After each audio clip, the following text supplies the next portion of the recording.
En esta segunda parte de la clase de entrepisos y cubiertas planas, vamos a hacer un apartado especial para referirnos a lo que denominamos cubiertas planas verdes. Algo que está muy de moda, muy actual y cada vez va a ser más utilizado en nuestras resoluciones de proyectos arquitectónicos. Para eso vamos a ir introduciéndonos en el tema y vamos a ver qué son los techos verdes, a qué denominamos techos verdes. Bueno, son espacios verdes construidos para transformar las terrazas de edificios en espacios que contribuyan a una mejora urbana y ambiental. Nos producen mayor confort en el interior y también en el exterior. Nos mejoran la calidad paisajística y nos permiten generar ciudades más saludables desde la arquitectura sustentable. No es ni más ni menos que crear una superficie con vegetación sobre estos entrepisos o cubiertas planas que vimos anteriormente. Eh, Podemos colocar casi cualquier tipo de vegetación mientras que no sean de demasiado porte, o sea, de mucho peso y tamaño, como grandes árboles. Pero sí podemos llegar desde una vegetación baja tipo césped a, eh, a plantar o implantar arbustos de mediano porte.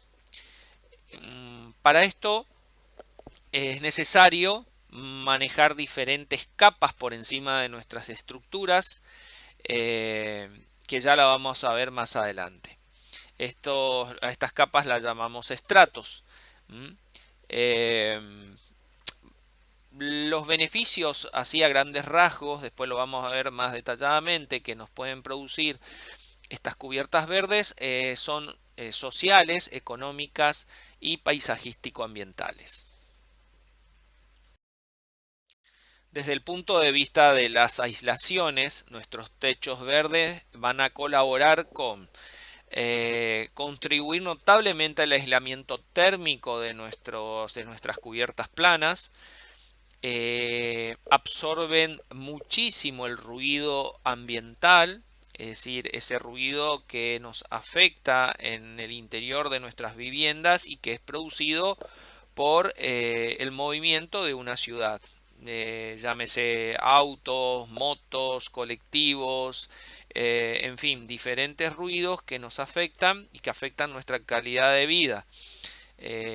La vegetación está comprobado que absorbe notablemente todos estos tipos de ruido.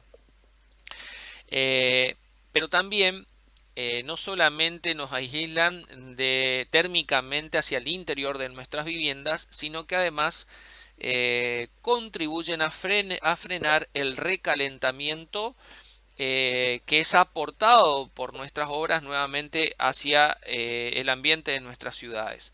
Por ejemplo, no es lo mismo que el sol pegue y irradie sobre un pavimento o sobre un solado que haga ese mismo impacto sobre la vegetación y la tierra.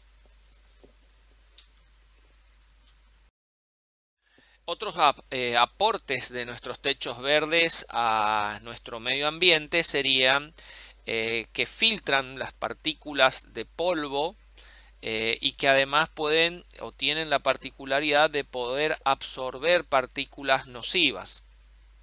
Otro aspecto muy importante y sobre todo en nuestras ciudades que cuando llueve mucho se inundan, como es el caso de Resistencia, Corrientes, es que pueden retener un alto porcentaje del agua de lluvia durante el proceso meteórico. Es decir, absorben estas superficies el agua, la retienen y después el excedente es evacuado por sus sistemas de drenaje. Hay estudios que comprueban que hasta el 75 o el 80% del agua de lluvia que cae puede ser retenida para después ser evacuada finalmente a nuestros sistemas pluviales. Otro aspecto también medioambiental es lo que podemos llegar a aportar desde la flora y fauna, ¿no? Con su diversidad en nuestro medio ambiente. Está muy relacionado con el concepto de arquitectura sustentable, que es lo que cada vez se busca más en nuestras obras, que aporten calidad de vida ambiental, que tengan que ver con lo ecológico, la naturaleza, el uso eficiente de las energías. Entonces, nuestras cubiertas verdes también van a ayudar a lograr este desarrollo urbano sostenible que se busca tanto hoy por hoy, por supuesto aportando los beneficios a nuestro ambiente urbano y por ende a sus habitantes. Está comprobado que este tipo de aportes mejoran la esperanza de vida y como les dije anteriormente, es fundamental lo que ayudan al balance energético en el consumo de los edificios. Eh, Llevando así a que nuestras energías utilizadas sean más eficientes. Si esto va de la mano de buenas aberturas, buenos cerramientos opacos con sus aislantes, también los cerramientos transparentes, es decir, todo ese conjunto de cosas que podemos incorporar con nuevas tecnologías y bien resueltas hacen sin duda a que el uso de nuestras energías sea lo más eficiente posible.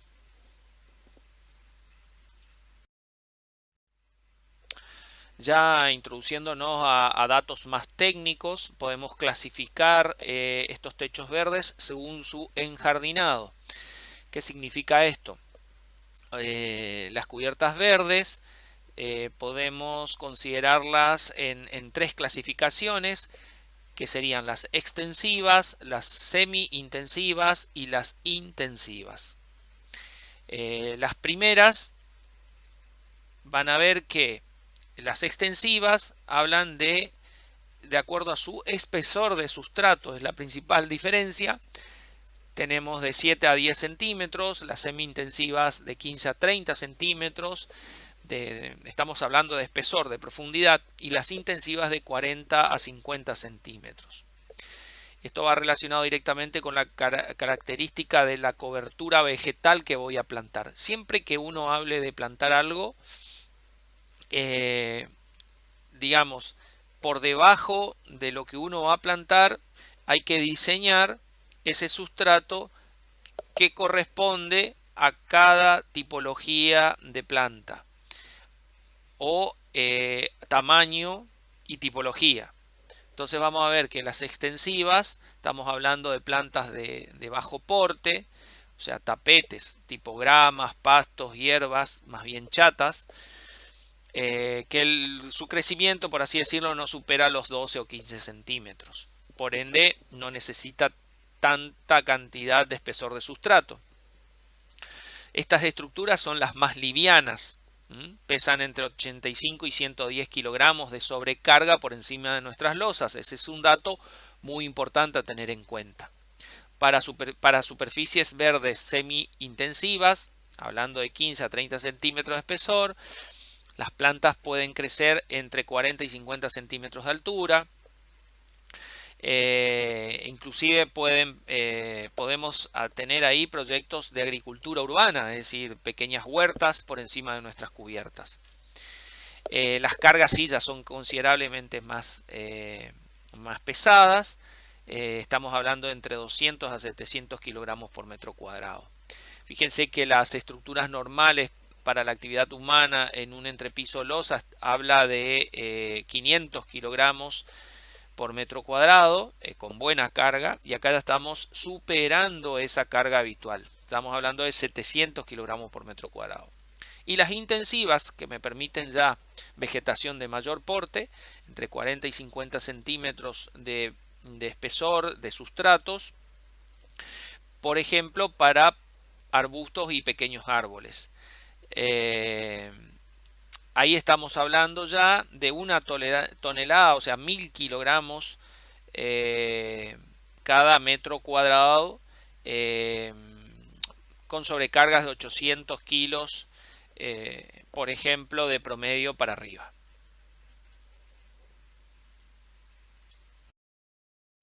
Bueno, los componentes básicos de cualquier sistema para conformar una cubierta verde van a ser los siguientes.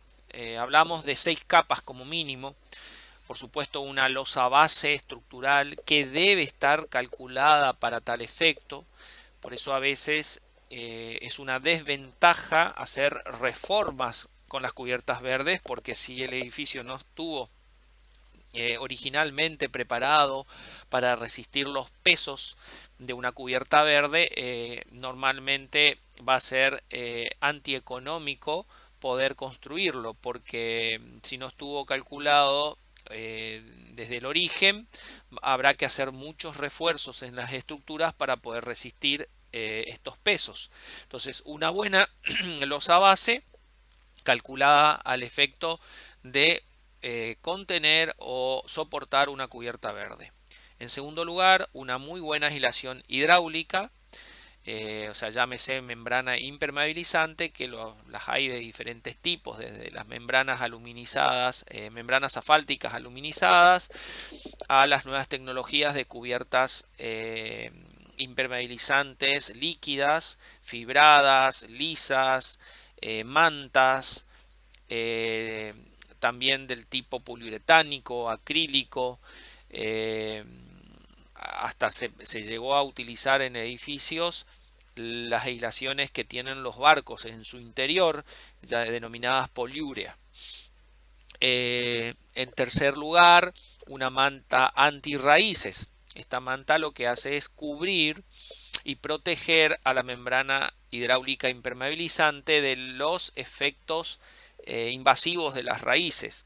Las raíces tienen mucho poder para penetrar cualquier tipo de superficies. Ustedes habrán visto cómo la vegetación levanta los pisos, las veredas, es porque tiene mucha fuerza a la hora de desarrollar el sistema radicular de una planta, bueno, en el medio donde se desarrolla.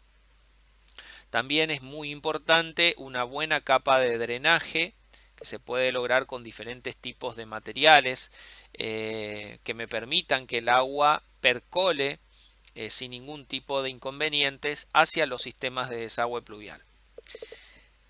Lógicamente, un muy buen sustrato de suelo para la plantación. Debe ser suelo seleccionado, suelo orgánico, suelo negro, como para que permita un buen desarrollo de nuestras plantas. Y la vedette de todo este sistema, que es la terminación superficial de nuestros techos verdes, que es la vegetación misma. Bueno, este cuadro pretende mostrarles para qué sirve cada capa descrita anteriormente. Eh, ya lo fui relatando, digamos, así que no es necesario que nos detengamos, pero sí para que les quede a ustedes a la hora de estudiar. Acá tenemos un detalle constructivo básico.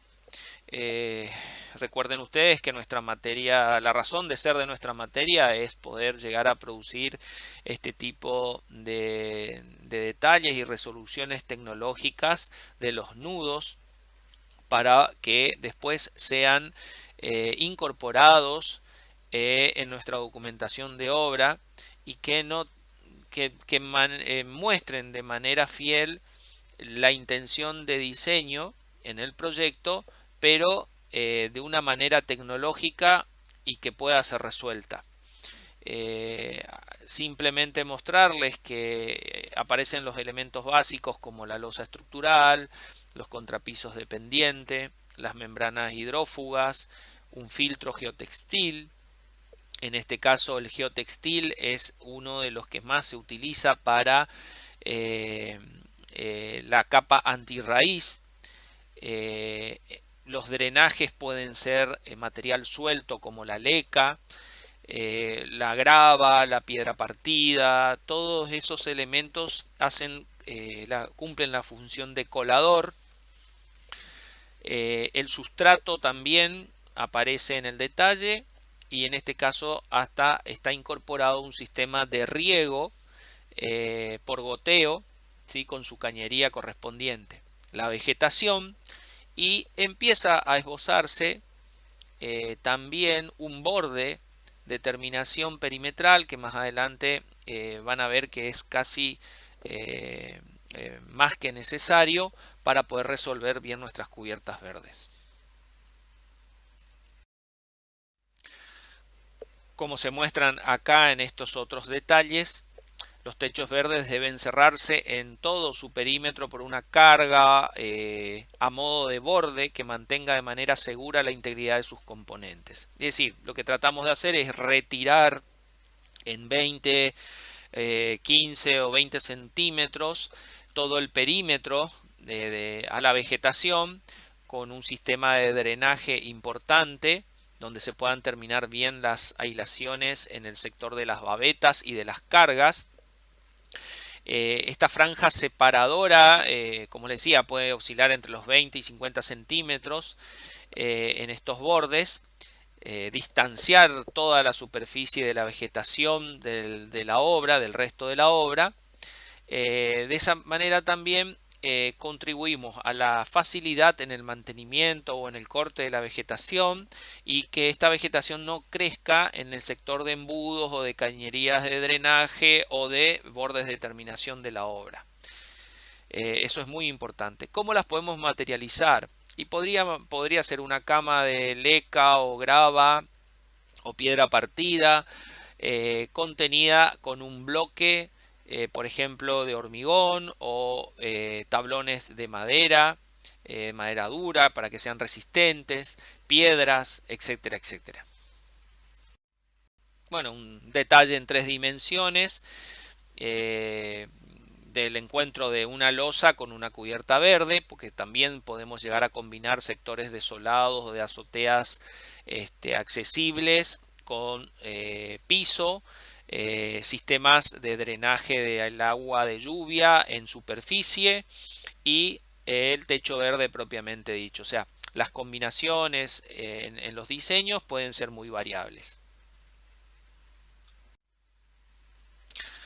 Más detalles constructivos a manera de ejemplos, cómo podemos de maneras distintas ir resolviendo los nudos, en este caso con un parapeto y baranda de vidrio y de metal que acompaña todo el cierre del edificio. Pero los elementos siguen estando, ¿no? La losa estructural, el hormigón dependiente, en este caso una carpeta de nivelación, la aislación hidráulica, una barrera antirraíz, una placa termodrenante, es decir, colabora de dos maneras, para drenar todo el agua y además aísla térmicamente también nuestro techo. Un manto teogestil que recuerden cumple la función de antirraíz, un sustrato mineral, un sustrato vegetal y la vegetación propiamente dicha.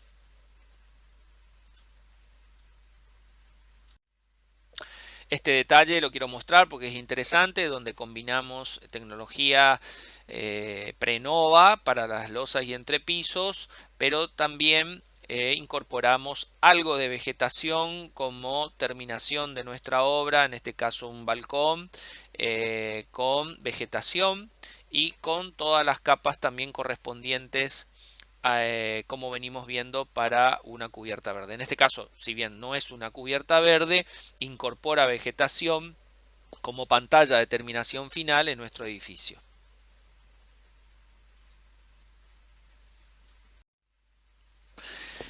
Aquí tenemos un proceso de montaje con un sistema tradicional, es decir, esto es una refuncionalización, por ende no se va a cargar mucho peso a una losa existente, a una azotea que era accesible con baldosones cerámicos existente. Se instaló una perfilería de apoyo, el geotextil inferior, después se impermeabilizó absolutamente toda la cubierta con una muy buena capa de membrana, en este caso utilizando una membrana de soldado tipo Zika. Se incorporó una manta de drenaje, se incorporó otro geotextil antirraíz, el sustrato que tiene dos capas en este caso, un sustrato mineral y un sustrato natural, y después la vegetación que fue sembrada como semilla para que se desarrolle un césped. Insisto, en este caso no se pudo cargar mucho, pero me parece que se logra un gran cambio entre la superficie original de baldosas cerámicas a una cubierta verde en la azotea. Otro sistema que se puede abordar y utilizar es un sistema de embandejado, o sea, eh, teniendo la losa, la superficie de terminación de una losa para reforma, por ejemplo, o refuncionalización, o sea, convertir esa azotea en una cubierta verde con un sistema de embandejado. La ventaja de esto es que puede apoyarse sobre bloques, produce una sombra muy interesante en la azotea, por ende un aislamiento térmico importante, porque esa azotea es ventilada, y por encima de la misma con un sistema de bandejas plásticas como cualquier jardinería, colocando el sustrato, la tierra y plantando la vegetación que uno quiera.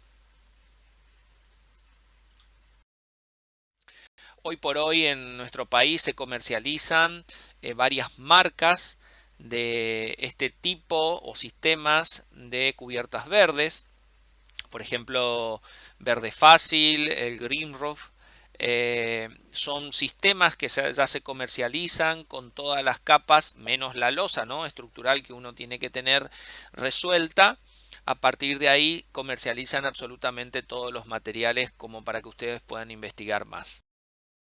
Otro sistema que se comercializa, 6040 Terraza Jardín, Neotech, también se los consigue, si bien tienen muchos productos importados, al menos ya se lo puede comercializar o conseguir acá en la Argentina.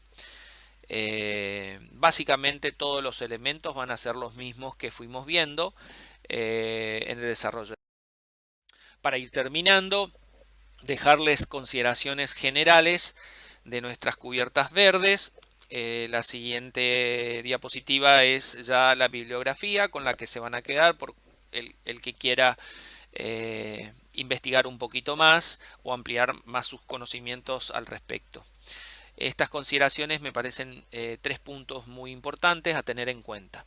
Para que el techo verde no traiga problemas con el tiempo, debe estar perfectamente construido. Es decir, es algo que vamos a incorporar en nuestra obra, que tiene muchos requerimientos de aislación, de peso, de mantenimiento, y eso hay que tenerlo en cuenta y tiene que estar muy bien resuelto y pensado para que el día de mañana, cuando se riega el techo verde, cuando se mantiene el techo verde, no afecte a nuestros ambientes interiores. Ustedes perfectamente saben cómo son afectadas nuestras obras que no están bien resueltas, con por ejemplo la filtración del agua de lluvia. Imagínense teniendo ese foco constante de humedad en la cubierta, cómo tiene que estar resuelto todo de manera perfecta para que no nos traiga inconvenientes. El punto 2. En general, este tipo de cubierta se diseña junto con el resto de la vivienda, ya que en muchos casos no es posible adaptar cubiertas tradicionales a techos verdes por el peso del material extra que supone. Es decir, si llegamos a tener un entrepiso o una losa de estructura metálica con madera, no podemos incorporar una cubierta verde por el peso, ni mucho menos si fuera una cubierta de chapa. Tenemos que necesariamente contar con una estructura soporte del tipo de losa y que encima debe estar perfectamente calculada para esa sobrecarga. El punto 3, también es necesario que el techo tenga una inclinación mínima de 5 grados, 5% está mal ahí, no son 5 grados, ya que en un techo plano pueden producirse problemas de drenaje. Es decir, tan importante es la evacuación del agua en estos casos que las pendientes y los drenajes del agua de lluvia deben estar perfectamente resueltos. Así como vimos que este tipo de cubiertas tienen muchas ventajas, también tienen desventajas y son estas consideraciones generales que tenemos que tener en cuenta. Bueno, espero les haya gustado. y nos vemos en la próxima.